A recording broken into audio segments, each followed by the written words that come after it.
Hello, thank you for coming. My name is Pedro. I'm very pleased to welcome you in my presentation. And today I'm going to talk about division of labor in work shifts by leaf cutting ants. So, leaf cutting ants, they are known for building these long foraging trails. And as you can see here, there are a lot of ants in these trails. This is what we call mass foraging. And this trail allows for a continuous foraging despite the environmental conditions. So there are a foraging trail during the day and also during the night, which raises questions about the activity rhythms of the colony and of each ant within the colony. So we know that activity rest rhythms are very important for possibly every living organism, and that these rhythms are given by an endogenous oscillator. So there are two mainly options to allow this kind of foraging. Either the ants are arrhythmic, or there are some sort of division of labor in work shifts. To test this hypothesis, we built an experiment using laboratory kept colonies, because we could control the environmental conditions, using atasexdents, which here in Brazil we call salvas.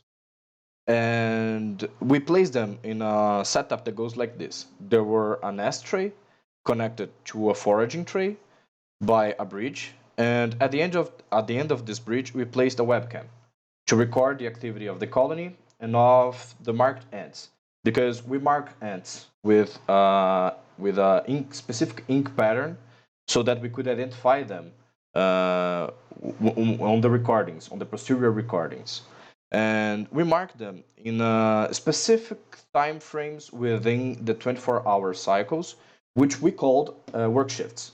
So there were the L1 and L2 work shifts during the day, and the D1 and D2 work shifts during the night. And these are the results. So we observed that the colony has a rhythm because the analysis of the total ant flow at the trail um, showed us that there were more ants passing by during the night than during the day.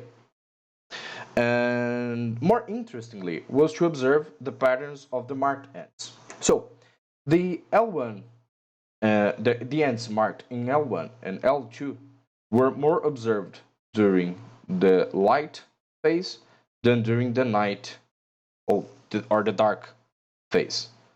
And the opposite for the ants marked during D1 and D2.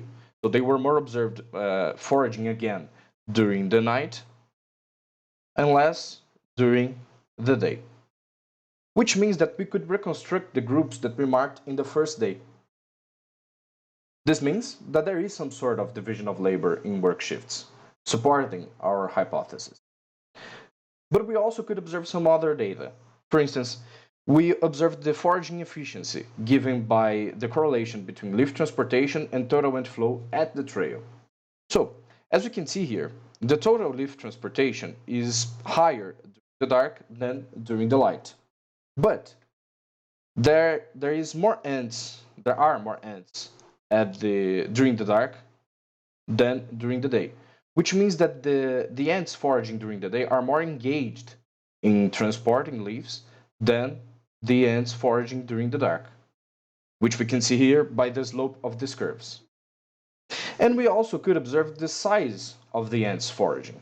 So the ants foraging during the day were bigger than the ants foraging during the night. We measured the total body size of the ants within the recording.